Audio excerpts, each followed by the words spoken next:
Hello, baby.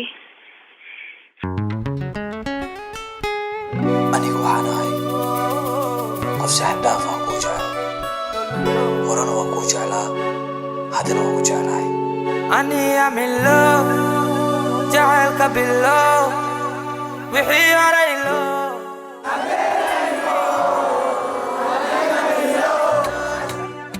jacaylka bilow wixii horay loo agteeda imo